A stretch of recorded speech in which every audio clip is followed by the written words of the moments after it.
क्या खूबसूरती छीनी जा सकती है या खूबसूरती छीनने के लिए किसी का मर्डर किया जा सकता है? आज हम आपको ऐसे अनोखे केस के बारे में बताएंगे जहां एक लड़की का मर्डर सिर्फ इसलिए किया गया ताकि उसकी खूबसूरती छीनी जा सके। उस लड़की का नाम रेचल बार्बर था। रेचल 15 साल की थी और वो काफी ज्यादा खूबसूरत, स्लिम और हर देखने वाले का दिल जीत लेती थी।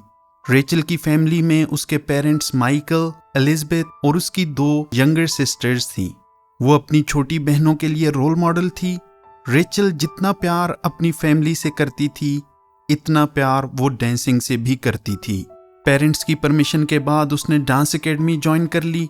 स्कूल से वापस आकर उसे डांस प्रैक्टिस के लिए जाना पड़ता था, इसलिए एक पॉइंट पर उसे ऐसा लगा कि वो स्कूल और डांस को एक साथ मैनेज नहीं कर सकती।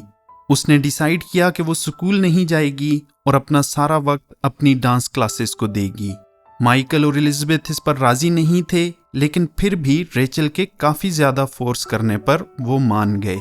अब Rachel full time dance academy की स्टूडेंट थी। आहिस्ता आहिस्ता वो उसमें परफेक्ट होती जा रही थी। उसका एक बॉयफ्रेंड भी था जिसका नाम मैनी था और उसकी लाइफ बिल्कुल परफेक्ट थी।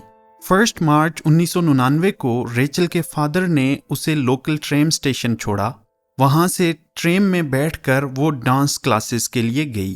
क्लासेस लेने से पहले वो अपने फ्रेंड्स और बॉयफ्रेंड से मिली। वो काफी ज्यादा खुश थी और सबको बता रही थी कि आज शाम वो काफी ज्यादा पैसे कमाएगी। जब उसके दोस्तों ने उससे पूछा कि ये कैसे होगा, तो उसने उन्हें कोई जवाब नहीं दिया। लंच टाइम में रेचल और मैनी शॉपिंग सेंटर गए। मैनी काफी ज्यादा क्यूरियस था कि वो इतने ज्यादा पैसे कैसे कमाएगी, इसलिए उसने दोबारा उससे ये पूछा। रेचल ने कहा कि ये एक सीक्रेट है, वो सिर्फ उसे इतना बता सकती है कि वो अपने किसी पुराने दोस्त से मिलने जा रही है। एक शॉप पर उसने मैनी को अपने फेवरेट शूज दिखाए और साथ ही उसने उस शॉप के कैशियर को उन शूज को होल्ड पर रखने को कहा। वो बहुत एक्साइटेड थी कि सुबह वो ये शूज बाय करेगी। डांस क्लासेस खत्म होने के बाद 5:35 के अराउंड उसने मैनी को गुड बाय कहा और कहा कि वो उसे फ्री होकर कॉल करेगी। रेचल ने एक और ट्रैम पकड़ी जो कि उसके घर के बिल्कुल अपोजिट जाती थी और अपनी ओल्ड फ्रेंड से मिलने चली गई। एलिजाबेथ खाना बनाने के बाद रेचल और माइकल का वेट कर रही थी, क्योंकि माइकल उसे ट्रेन स्टेशन से पिक करने गया था। यूजुअली तो वो 6:15 पर घर आ जाते थे, लेकिन आज थोड़ी देर हो गई थी। जब वक्त गुजरता गया तो एलिजाबेथ को ज्यादा टेंशन होने लगी। उसने अपने हस्बैंड को कॉल करके पूछा तो उसने कहा कि उसे रेचल कहीं भी नहीं मिल रही। इसके बाद उन्होंने पुलिस में कंप्लेन की, लेकिन पुलिस ने उनकी हेल्प नहीं की और कहा कि वो दूसरे टीनेजर्स की तरह किसी के साथ गई होगी और जल्द ही वापस आ जाएगी। उसकी फैमिली को इन बातों पर यकीन नहीं था, क्योंकि रेचल शाम के बाद ज्यादा घर से बाहर नहीं रहती थी और वो अंधेरे से भी डरती थी। अपनी मिसिंग डॉटर को ढूंढने के लिए उन्होंने खुद से ही सर्च करना शुरू कर दी। उन्होंने मैनी से पूछा कि आखिरी बार रेचल से क्या बात हुई थी, तो उसने उन्हें उसकी सीक्रेट जॉब के बारे में बताया। उसने उन्हें ये भी बताया कि वो अपने किसी ओल्ड फ्रेंड से मिलने का कह रही थी। उसके पेरेंट्स को ढूंढने के बावजूद भी कोई क्लू नहीं मिल रहा था। आखिरकार माइकल और एलिजाबेथ दोबारा पुलिस स्टेशन गए और उन्हें रेचल की मिसिंग कंप्लेंट लिखवाई। एक बार फिर पुलिस ने उनकी मदद नहीं की और कहा कि वो घर से भाग गई होगी और वो इस पर अपना वक्त बर्बाद नहीं कर सकते। उसकी फैमिली को वहां से वापस आना पड़ा। पुलिस उनकी मदद नहीं कर रही थी, इसलिए फैमिली ने डिसाइड किया कि वो अपनी बेटी को खुद ही ढूंढ लेंगे। माइकल और एलिजाबेथ अब उसे पूरे टाउन में ढूंढने लगे। उसके बैनर्स भी लगाए और उसकी पिक्चर्स बताकर लोगों से पूछते रहे कि आया किसी ने रेचल को देखा है या नहीं। मैनी ने उन्हें बताया कि रेचल ने शॉप पर शूज को होल्ड पर रखा था, इसलिए वो इन्वेस्टिगेट करने उस शॉप पर पहुंच गए। उन्होंने बताया कि उसे ये शूज बहुत ज्यादा पसंद थे, लेकिन वो उन्हें बाय करने के लिए नहीं आई। एक दफा फिर उन्होंने खुद को एक डेड एंड पर पाया, क्योंकि पुलिस भी उनकी कोई मदद नहीं कर रही थी। बॉक्स हिल कम्युनिटी के लोगों के साथ मिलकर एक बार फिर रेचल की सर्च शुरू की गई। पुलिस अपनी नाअहली की वजह से काफ़ी ज़्यादा क्रिटिसाइज हो रही थी। इस प्रेशर की वजह से वो रेचल की फैमिली की मदद करने के लिए तैयार हो गए। वो डांस एकेडमी के स्टूडेंट से इन्वेस्टिगेशन करने लगे। जब उन्हें कोई भी क्लू ना मिला तो उन्होंने कहा कि मैनी ने ही उसे कहीं गायब किया है। रेचल उसकी वजह से प्रेग्नेंट हो गई थी और ये छुपाने के लिए उसने उसे मार डाला।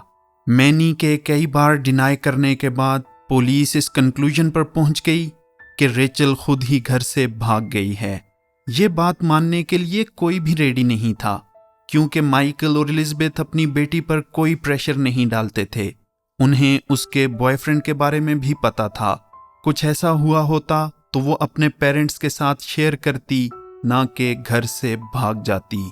इस केस को एक नया मोड़ तब मिला जब 4 मार्च 1999 को एक फैमिली फ्रेंड ने कॉल करके बताया कि उसने रेचल को आखिरी बार एक लड़की के साथ देखा था। उसने वो लोकेशन भी बताई और पुलिस वहां पहुंच गई। ट्रेन स्टेशन की सीसीटीवी फुटेज को चेक किया गया, लेकिन वहां से भी कुछ सही पता नहीं चल रहा था। इसके बाद ये न्यूज़ पूरे ऑस्ट्रेलिया में आग की तरह फैल गई। रेचल का नाम ऑस्ट्रेलिया के सबसे मोस्ट वांटेड लिस्ट में आ गया। पूरा मुल्क अब इस लड़की को ढूंढने में उनकी मदद कर रहा था।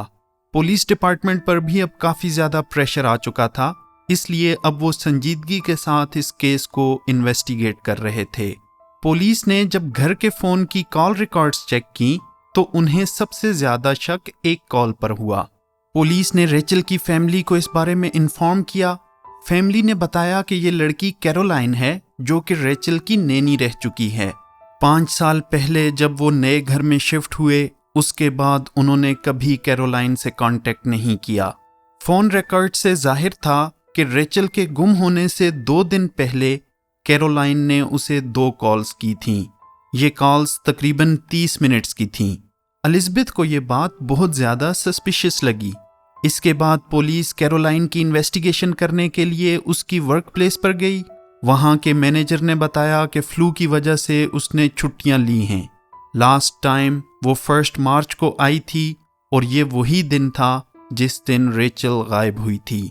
पुलिस ने पहले उसके फादर से इन्वेस्टिगेशन की तो उन्हें पता चला कि कैरोलाइन ने पूरा वीकेंड अपने रूम को लॉक रखा था और किसी को भी अंदर नहीं आने दिया था। उन्हें ये भी पता चला कि उसने कई ज़्यादा लोगों से पैसे उधार लिए थे। अब उन्हें कैरोलाइन पर काफ़ी ज़्यादा शक हो रहा था, इसलिए वो उसके अपार्टमेंट गए। किसी ने भी दरवाज़ा नहीं खोला तो उन्हें दरवाज़ा तोड़ना पड़ा। उन्होंने पूरा अपार्टमेंट चेक किया, जो कि काफ़ी ज़्यादा मैसी था, लेकिन रेचल कहीं भी नज़र नहीं आई। जब वो कैरोलाइन के बेडरूम में पहुंचे तो उन्होंने उसे ज़मीन पर गिरा हुआ देखा। वो मोशनलेस थी, इसलिए उन्हें लगा कि वो मर चुकी है। पल्स चेक करने पर उसकी सांसें चल रही थीं, इसलिए उसे फौरन हॉस्पिटल ले जाया गया। उसे हॉस्पिटल ले जाने के बाद पुलिस ने उसके रूम की हर एक चीज़ को चेक किया तो उन्हें वहाँ रेचल के साइज के कपड़े मिले। वहाँ पर डिफरेंट नोटबुक्स बिखरी पड़ी थीं और इन सारी नोटबुक्स पर रेचल की हर एक छोटी सी छोटी पर्सनल डिटेल लिखी हुई थी। इन नोट्स पर कैरोलाइन का पूरा प्लान भी लिखा हुआ था कि वो कैसे रेचल की जगह लेना चाहती थी और अपनी प्लास्टिक सर्जरी करवाना चाहती थी। जब रेचल 10 साल की थी तब से वो उसकी खूबसूरती की वजह से उससे जेलस फील करती थी। उसकी डेलिकेट स्किन और ग्रीन आइज देखकर वो उन्हें छीनना चाहती थी। अब सारा सच पुलिस के सामने था। कैरोलाइन से इन्वेस्टिगेशन करने के लिए पुलिस हॉस्पिटल पहुंच गई। हॉस्पिटल में जब कैरोलाइन होश में आई तो पहला सवाल पुलिस ने पूछा वो ये था कि रेचल कहाँ है। उसने उन्हें बताया कि वो मर चुकी है और उसे उसने अपनी फादर की प्रॉपर्टी में दफन किया है। पुलिस उस जगह पहुंची। हर एक कोना छानने के बाद वहां पर उन्हें एक शैलो ग्रेव में 15 साला रेचल की बॉडी मिली। इसके फौरन बाद कैरोलाइन को अरेस्ट कर लिया गया। ट्रायल्स के दौरान कैरोलाइन ने बताया कि उसने रेचल को एक जॉब ऑफर की और उससे कहा कि वो इस बारे में किसी को भी ना बताए। जब रेचल कैरोलाइन के घर आई तो उसने उसे ड्रग पिज़्ज़ा खिलाया। इसके बाद उसने उसका गला घोंटा और 2 दिन तक उसे अपनी अलमारी में बंद रखा। नोटबुक में हर एक चीज़ डिटेल से लिखी हुई थी कि कैसे उसने उसे मारा, और ये भी लिखा हुआ था कि यह सब कुछ 5 साल पहले से ही प्लान किया गया था। कैरोलाइन को उसके जुर्म के लिए 20 साल की सज़ा सुनाई गई। अगर ये वीडियो आपको अच्छी लगी हो तो लाइक और सब्सक्राइब करें, इससे चैनल को बहुत हेल्प मिलती है। अपना बहुत ज़्यादा ख्याल रखें। आपसे नेक्स्ट वीडियो में मिलते हैं।